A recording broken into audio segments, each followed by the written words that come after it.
Baca tentang aturan perundang-undangan yang ada. Kalau ingin RJ, baca ketentuan yang sudah dilakukan Pak Rismon seperti apa, yang dilakukan dulu Pak Egy Sujana. Sebenarnya bisa mempelajari hal-hal itu. Kalau kita untuk dihentikan kenapa? Saya tanya balik, ya kan? Iya. Saya tanya balik, apa alasan itu dihentikan? Baca tentang aturan perundang-undangan yang ada. Kalau ingin RJ, baca ketentuan yang sudah dilakukan Pak Rismon seperti apa, yang dilakukan dulu Pak Egy Sujana. Sebenarnya bisa mempelajari hal-hal itu. Kalau kita untuk dihentikan, kembali lagi saya menjawab pertanyaan itu, kembalikan lagi ke orang yang minta untuk itu dihentikan. Dalam waktu dekat, kami akan sampaikan hasil dari kelengkapan berkas perkara, kami akan sampaikan tentang proses endingnya, proses itu kami akan update kembali. Ada yang mengatakan begini, wah ini Mas Roy sama Dr. Tifa minta kasus perkara dihentikan karena tidak ada buktinya. Ngaco. Buktinya seabrek. Mulai dari dokumen Dian Sandi, dokumen Sigit Sunarta, dokumen Dirtipidum, kemudian dokumen dari KPUD dan KPU Jakarta, KPU RI, kemudian fenomena Kasmujo, kemudian barangkali 709 dokumen yang sedang kami minta daftarnya melalui gugatan atau permohonan kami nanti ke Komisi Informasi Pusat. Very easy. Asli. If you have an original document, just to show to people, and then selesai, ya kan? Dan kalau seandainya memang kemudian mau diteliti, itu juga silakan. Ada yang mengatakan, Mas Roy mengatakan 99,9% ijazah itu atau dokumen itu palsu. Nah ini subject to yang diteliti, ya subject to yang diteliti. Dian Sandi kah? Ya kan Dian Sandi ya. Dian Sandi. Tetapi kalau misalnya yang Dian Sandi itu didinai bahwa itu bukan yang original, please Pak Jokowi tunjukkan yang originalnya biar Mas Roy yang membuktikannya. Kan tidak mungkin kalau yang diakui sebagai original tidak pernah ditunjukkan lalu tiba-tiba beban pembuktian diberikan kepada Mas Roy. Kalau mau fair, buka lalu kemudian dibuktikan sama-sama. Itu namanya fair. Masa yang menuding yang membuktikan tapi dia tidak mau buka dokumennya. Ya kan? Jadi itu dagelan namanya. Oke. Kemudian berikutnya adalah apa lagi tadi ya? Udah itu apa? Perkembangan pelimpahan. Perkembangan pelimpahan sudah. Kemudian oke. Nanti temuan baru Mas Roy. Ya. Silakan kita beri kesempatan kepada Mas Roy. Jadi kawan-kawan semua itu yang bisa saya sampaikan. Nanti kalau ada kekurangan akan ditambahkan rekan saya dan mungkin Ramdan akan membacakan dulu surat kita kepada Komisi 3 DPR. Nanti Mas Didi setelah itu menambahkan hal-hal yang sifatnya substantif dan material. Silakan. Terima kasih rekan Refli Harun, kawan-kawan semua.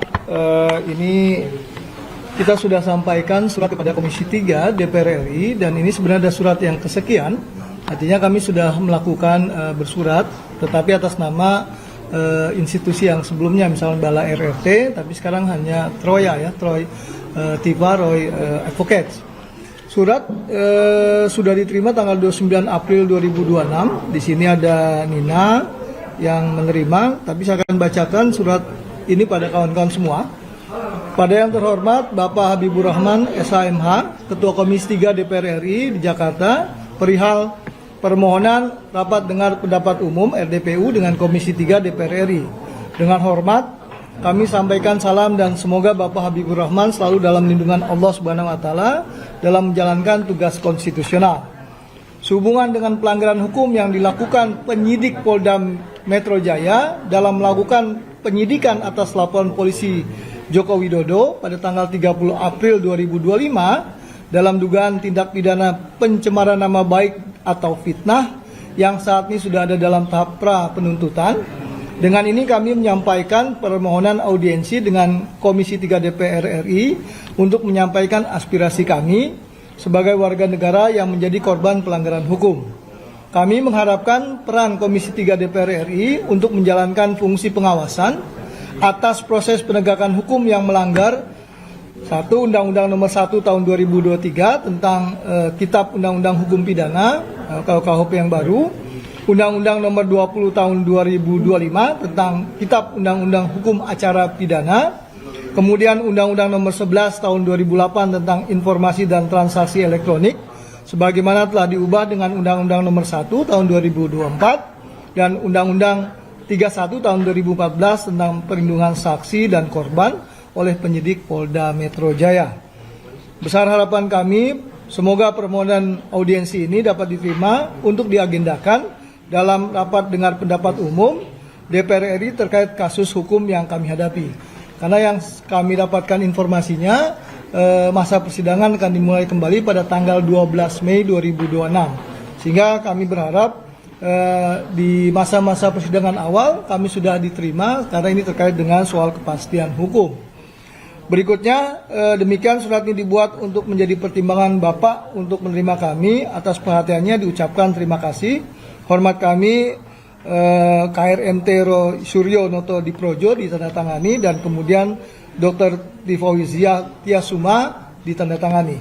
Nah, untuk itu ini sudah kami sampaikan, terdeliver dengan baik dan berharap semoga Ketua Komisi 3 DPR RI atau Wakil Ketua Komisi bisa menerima kami sehingga kami bisa menyampaikan segala hal terkait dengan prinsipal kami. Demikian. Makasih.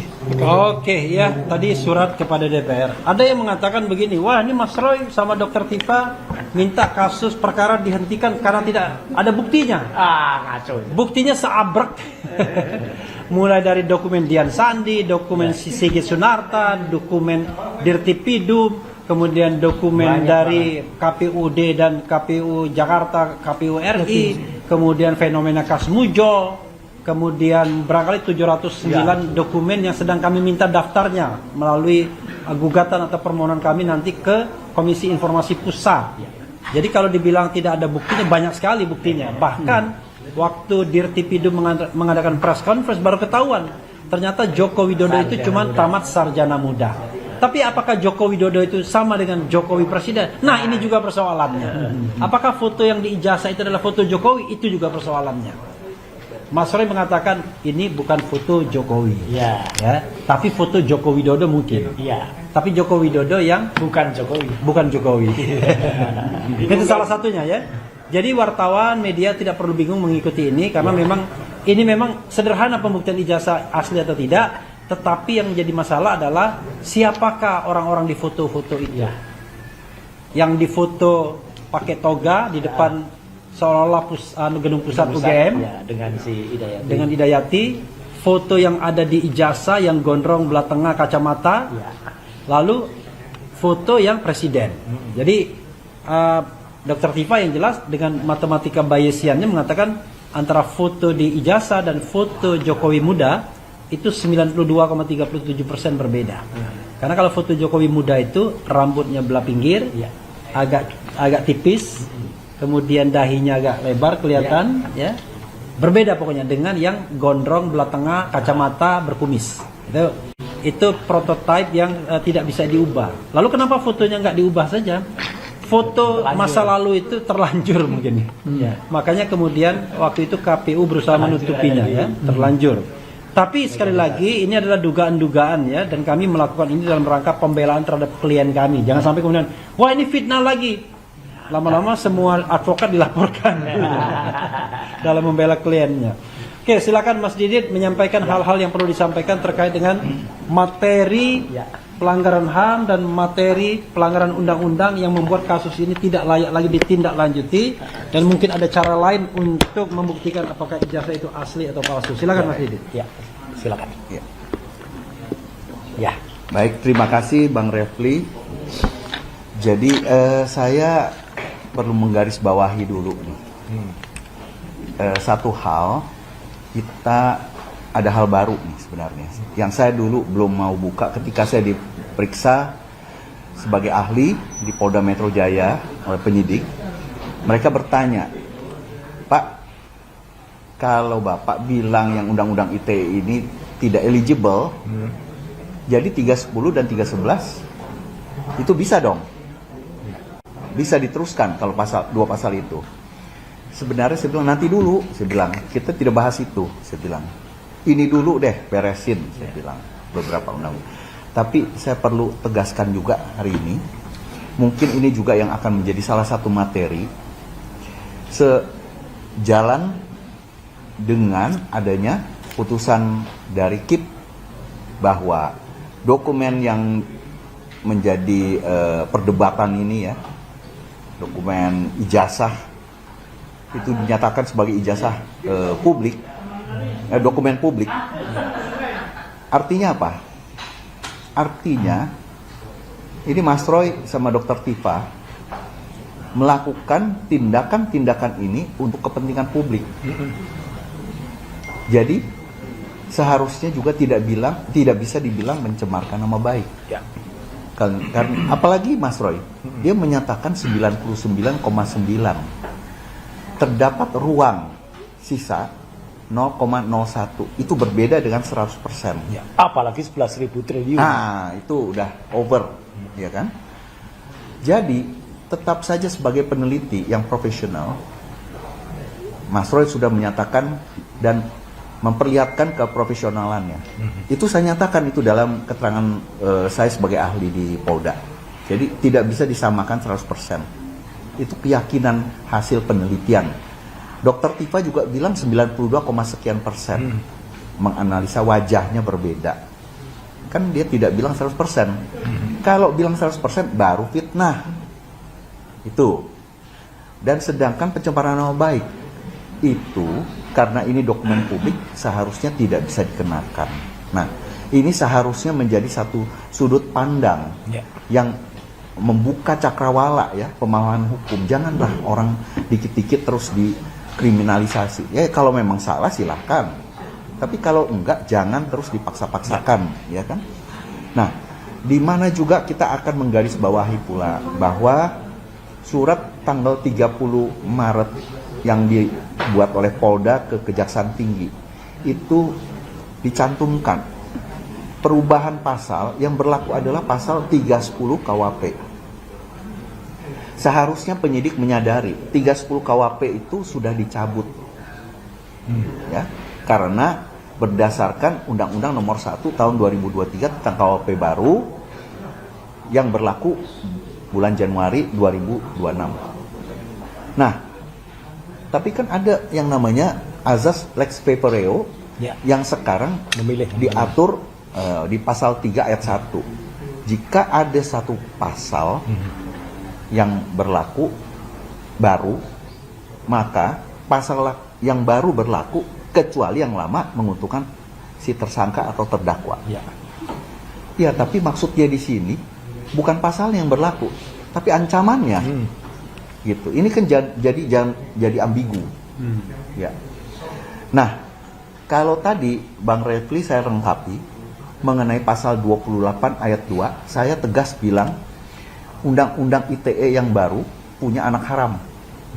Pasal 28 ayat 1. Ayat 2, sorry. Ayat 2. Itu anak haram itu. Karena sudah dicabut, dinyatakan diganti dengan pasal 243. Dalam hal ini memang benar Polda telah mencantumkan pasal 243. Apapun itu memang harus diberlakukan 243. Namun ini menjadi cacat formil dalam pelaksanaan due process of law, sehingga seharusnya juga ini bisa menjadi materi apabila diajukan uji material nantinya. Dan ini juga menjadi cacat formil penetapan tersangka. Karena ini harus ada penjelasan-penjelasan dulu. Harusnya dilakukan pencabutan dulu.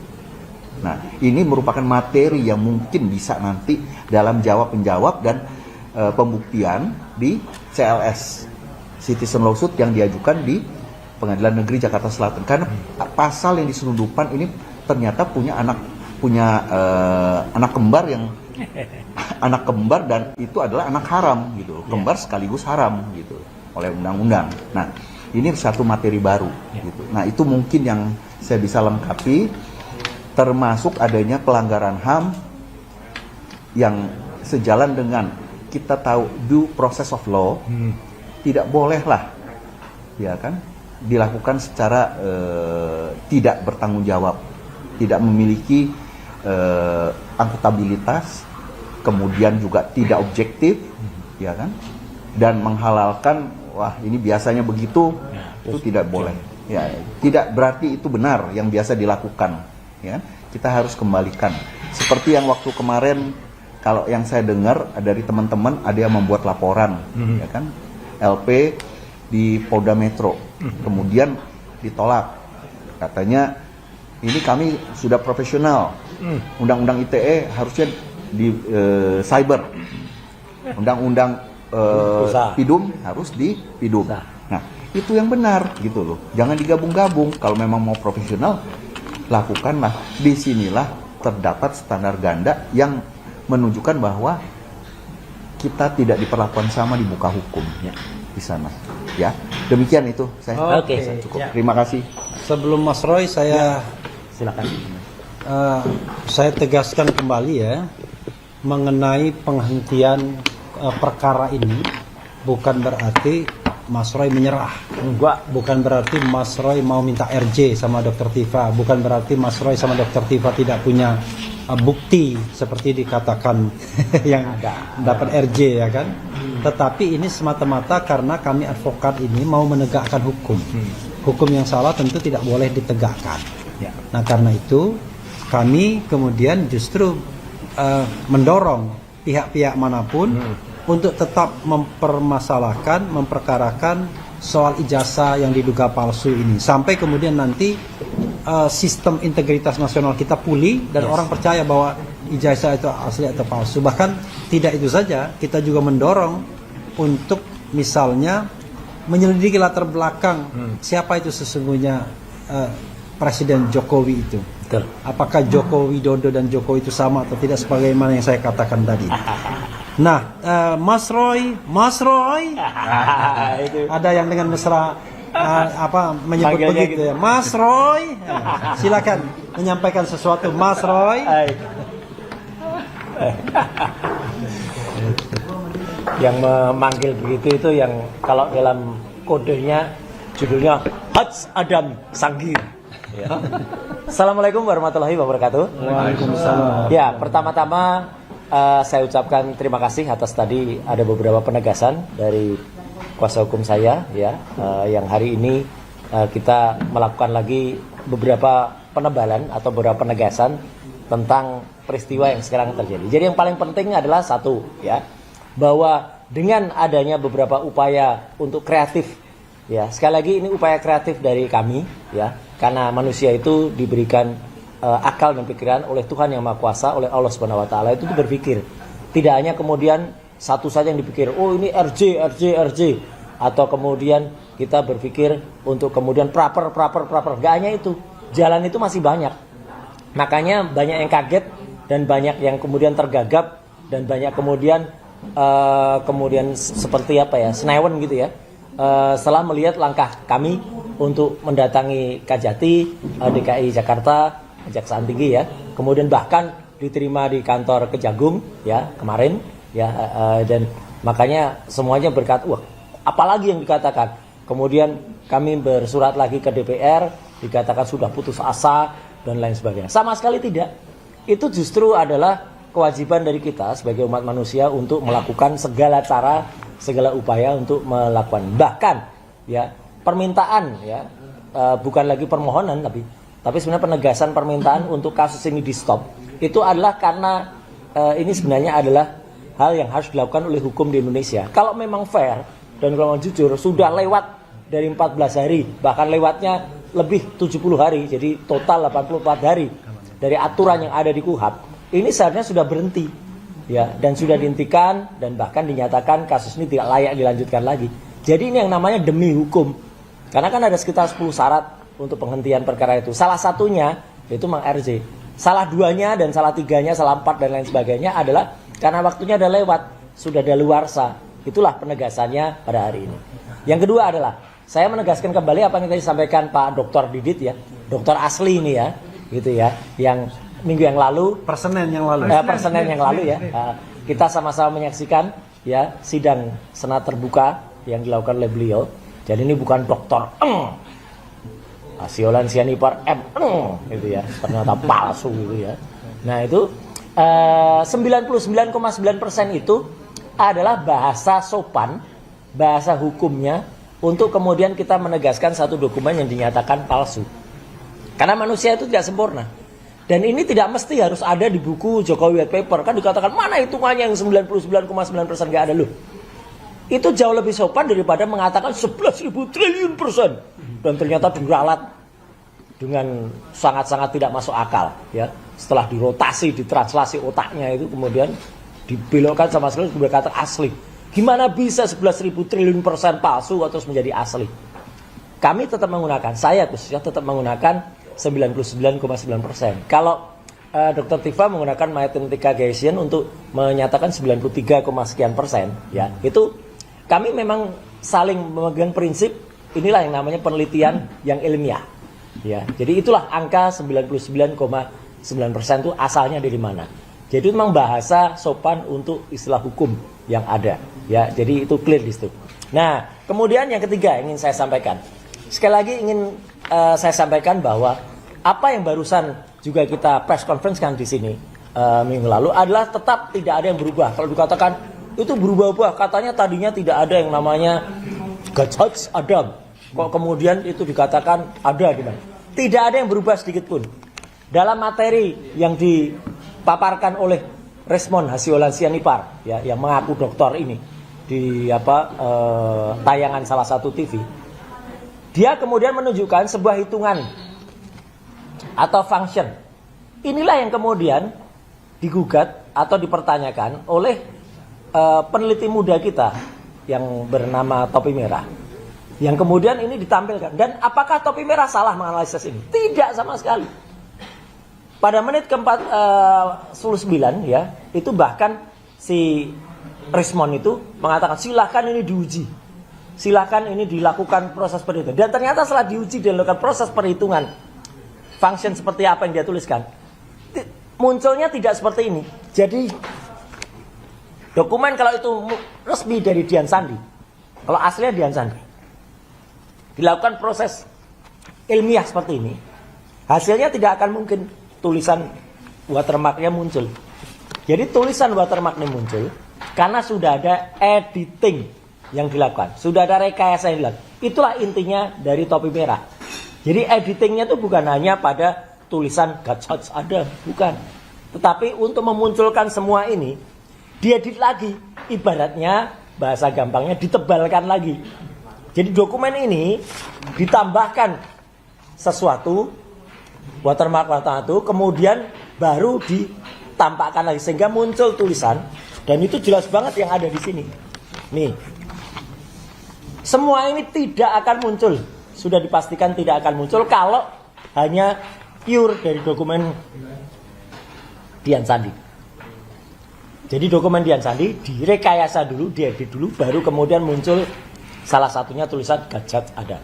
Apakah tulisan Gajah Adam ini ada juga di ijazah yang lain? Ada, tetapi tempatnya berbeda. Nah, itulah kuncinya.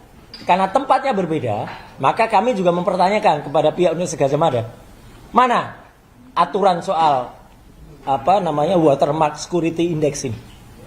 Harus ada, jangan kemudian dibuat backdatingnya, ya. Kemudian dokumennya baru dibuat. Karena ini dokumen tahun 85, aturannya juga harus 85, jangan seperti si Andi Asuan itu, ya. Yang kemudian si Andi Asuan itu, ya, itu membuat atau mengambil ukuran tahun 2024.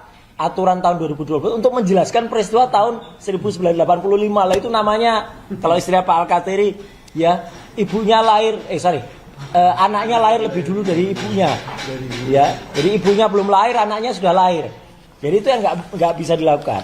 Kemudian penegasan lagi, saya secara pribadi telah juga menjadi saksi ketika penandatanganan surat kuasa atas nama beberapa lawyer, ya. Antara lain ada di sini ada Mas Gafur Sangaji, ya. Kemudian ada juga Mas Aspardi Pilihan dan Mas Azamkan, ya, untuk mendukung Topi Merah, ya. Jadi saya sekaligus dan terbuka ini untuk lawyer-lawyer yang lain karena ini prinsipnya beda, maka bisa saja lawyer yang lain juga ikut menambahkan, dan itu tidak sama sekali tidak melanggar etika.